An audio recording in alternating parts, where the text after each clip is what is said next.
Dear students, कल मैंने अब आपको बताया था एमईसी के बारे में बताया था कि निवेश की प्रेरणा को प्रभावित करने वाला मुख्य तत्व निवेश एमईसी पूंजी की सीमांत कार्यकुशलता है, जिसके बारे में हम कल विस्तृत चर्चा कर चुके हैं। और दूसरा जो फैक्टर है जो कि निवेश की प्रेरणा को प्रभावित करता है वो है ब्याज की दर। ब्याज की दर का निर्धारण मैंने बताया था कीन्स के अनुसार मुद्रा की मांग और मुद्रा की पूर्ति के द्वारा होती है। मुद्रा की मांग 3 उद्देश्यों के लिए की जाती है: लेन देन या सौदा उद्देश्य, आकस्मिक कार्यों के लिए और तीसरा सट्टेबाजी के लिए, जो कि हम पश्चिम में देख चुके हैं। इन तीनों से क्या बनता है? तरलता अधिमान अर्थात मुद्रा की मांग होती है। और मुद्रा की पूर्ति का निर्धारण रिजर्व बैंक ऑफ इंडिया या किसी भी देश के केंद्रीय बैंक के द्वारा किया जाता है। इन दोनों के संतुलन से क्या होता है? ब्याज की दर का निर्धारण होता है। ब्याज की दर और निवेश के मध्य विपरीत संबंध है, अर्थात ब्याज की दर कम होने से निवेश की मात्रा बढ़ जाती है।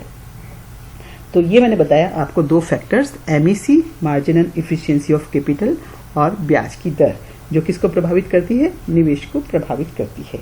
अब हम लोग संक्षेप में कीन्स के रोजगार सिद्धांत को देख सकते हैं। देखिए, कीन्स के रोजगार सिद्धांत का सारांश।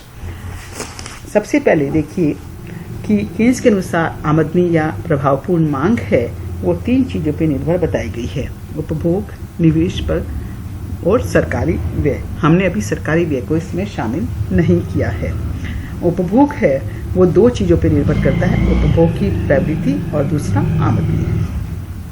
निवेश ब्याज की दर और पूंजी की कार्यकुशलता पर निर्भर करता है। उपभोग की प्रवृत्ति 2 प्रकार की होती है। एक तो होती है उपभोग की औसत प्रवृत्ति, दैट इज C/Y, और दूसरी होती है उपभोग की सीमांत प्रवृत्ति, वो ΔC/ΔY होती है, जिसे हम MPC भी कहते हैं। निवेश के अंतर्गत ब्याज की दर का निर्धारण में बता चुकी, और पूंजी की निवेश ब्याज की दर के अंतर्गत तरलता पसंदगी और मुद्रा की मात्रा। तरलता पसंदगी के 3 उद्देश्य मैंने बताए थे।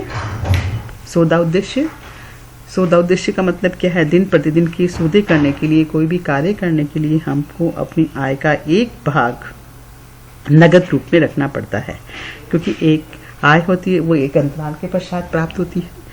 और सौदा उद्देश्य के लिए मुद्रा की जो मांग है वो आय के स्तर का प्रत्यक्ष फलन है, अर्थात जैसे जैसे आय बढ़ेगी सौदा उद्देश्य के लिए मुद्रा की मांग बढ़ती जाएगी। दूसरा सतर्कता उद्देश्य। जीवन में कई प्रकार की अप्रत्याशित घटनाएं होती है, कोई दुर्घटना हो गई, बीमारी हो गई, कोई भी बुढ़ापा आ गया, तो इन सब प्रयोजनों के लिए जो भी हमारे संकट आ रहे हैं उससे अपने आप को संरक्षित करने के लिए हम अपनी आय का एक भाग नगद रूप में रखते हैं। सतर्कता उद्देश्य के लिए भी मुद्रा की मांग है वो किसका फलन है? आय का प्रत्यक्ष फलन है, अर्थात जैसे जैसे आय बढ़ेगी सतर्कता उद्देश्य के लिए भी मुद्रा की मांग बढ़ती जाएगी। तीसरा सट्टा उद्देश्य। सट्टा उद्देश्य के अंतर्गत मुद्रा की जो मांग है वो ब्याज की दर का विपरीत फलन होती है, अर्थात जब ब्याज की दर अधिक होती है तो सट्टा उद्देश्य के लिए मुद्रा की मांग कम होती है। तो मैंने आपको 3 प्रकार के उद्देश्य बताए मुद्रा की मांग के लिए, जिसे हम तरलता पसंदगी या मुद्रा की मांग भी कहते हैं। दूसरा जो तत्व है वो मुद्रा की मात्रा। मुद्रा की मात्रा है उसका निर्धारण मौद्रिक अधिकारियों के द्वारा किया जाता है, और इन दोनों के संतुलन बिंदु से ब्याज की दर का निर्धारण होता है। तो ये हमने बताया ब्याज की दर है वो निवेश को प्रभावित करती है। दूसरा जो फैक्टर निवेश को प्रभावित करने वाला है वो है पूंजी की कार्यकुशलता। पूंजी की कार्यकुशलता MIC या मार्जिनल इफिशिएंसी ऑफ कैपिटल, इसको प्रभावित करने वाले मैंने 2 तत्व बताए थे: पूंजी की प्रतिफल और पूर्ति कीमत। मैंने आप लोगों को पहले ही बताया था कि MIC वह बट्टे की दर है जो कि एक पूंजीगत परिसंपत्ति के जीवन काल में वार्षिक संभावित प्रतिफलों के वर्तमान मूल्य को उसकी पूर्ति कीमत के बराबर करती है। तो इसे हम क्या कहेंगे? MIC या पूंजी के प्रतिफल। तो कीन्स ने ये बताया कि अल्पकाल में चूंकि उपभोग को बढ़ाना संभव नहीं है या ये ऑलमोस्ट स्थिर रहता है, इसलिए यदि हम अल्पकाल में रोजगार या आय को बढ़ाना चाहते हैं तो हमें निवेश को बढ़ाना होगा। और उन्होंने निवेश को बढ़ाने से आमदनी में ये बताया कि गुणक रूप से वृद्धि होती है। और गुणक क्या है वो बताया था 1/1 माइनस MPC, अर्थात MPC जितना ज़्यादा होगा गुणक का मूल्य उतना ही अधिक होगा। तो किसने एक तो ये चीज़ बताई कि हमें रोजगार बढ़ाने के लिए क्या करना चाहिए, निवेश को बढ़ाना चाहिए। उन्होंने निवेश को ज़्यादा महत्व दिया।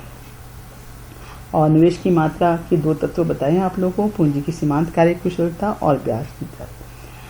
और इसके अंतर्गत भी MEC है वो निवेश को अधिक प्रभावित करता है। और MEC तभी अधिक रह सकती है जब परिसंपत्तियों का संभावित प्रतिफल बढ़ाया जाए और उनकी पूर्ति कीमत घटे, जो कि मुश्किल काम है। और ये निर्भर करता है कि अर्थव्यवस्था में कैसी स्थिति है। यदि अर्थव्यवस्था में मंदी के दिन हैं तो ऐसी स्थिति में संभावित प्रतिफल बढ़ाना मुश्किल होता है। और ब्याज की दर का निर्धारण किसके द्वारा होता है, मौद्रिक अधिकारियों का नियंत्रण भी रहता है इन पर। मुद्रा की पूर्ति को बढ़ाकर ब्याज की दर कम की जा सकती है, जिससे कुछ सीमा तक निवेश और रोजगार बढ़ते हैं। लेकिन ब्याज की दर को भी बहुत कम करके निवेश नहीं बढ़ाया जा सकता, क्योंकि जो भी निवेश करता वर्ग है वो यदि निराशावादी है तो ब्याज की दर कम होने पर भी निवेश को बढ़ाया जाना मुश्किल होता है। इसके साथ ही इसने ये भी चर्चा की कि रोजगार बढ़ाने के लिए हम निजी निवेश पर निर्भर नहीं कर सकते हैं। इसलिए उन्होंने सार्वजनिक निवेश पर अधिक जोर दिया, क्योंकि आप लोग सब जानते हैं कि सार्वजनिक व्यय और निवेश ब्याज की दर या उपभोग की प्रवृत्ति आदि से प्रभावित नहीं होते हैं। और केन्स का जो रोजगार सिद्धांत है वो बेरोजगारी के अलावा मुद्रास्फीति का भी समाधान कर सकता है। तो इस प्रकार से केन्स के रोजगार सिद्धांत की मुख्य बातों की भी हमने चर्चा की, जो कि आप लोगों ने समझी। तो आज हमारा केन्स का जो रोजगार सिद्धांत है वो कंप्लीट होता है। कल हम लोग देखेंगे केन्स की आय निर्धारण का सिद्धांत। धन्यवाद।